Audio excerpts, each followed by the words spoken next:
Mintrospection is a area control game for 2 or 3 players, and it plays in about 20 to 30 minutes. In Mintrospection, players will be playing action cards that will determine where they can place cubes on the board, and will allow them to score points in various categories. And the player with the most points at the end of the game wins. The game is played over 3 rounds, and in each round, each player will take 4 turns. On a turn, a player will either discard or play one of the 6 action cards. The action cards are what allow you to place cubes onto the board and claim regions in different categories, which is how you score points and how you win the game. Let's take a look at the actions real quick. First action is the capture nodes action, which allows you to place cubes along these little white squares that run along the orange pathways, which are called nodes. Claim hub action, which allows you to claim a hub, which is one of these cylindrical figures. Create attachments, which allows you to place your cubes within these negative spaces in between the hubs and nodes, in between these pathways that they create. So there's 5 of those. The reframe action, which allows you to move cubes around the board.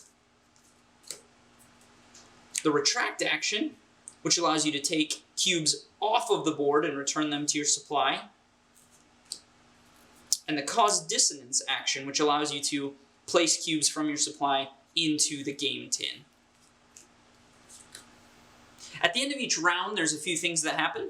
One of the things that happens is players will be able to potentially take a 5th action by simultaneously and secretly choosing a number on their die.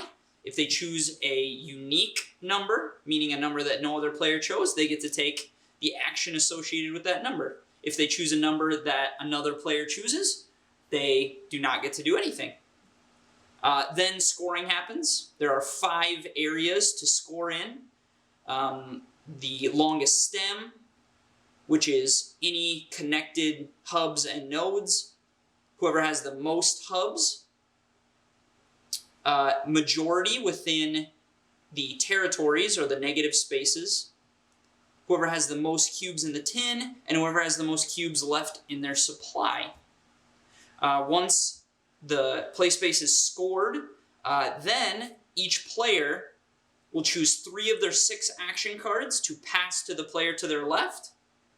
Then turnover for the next round is determined based on where you are on the point track, and then you play the next round.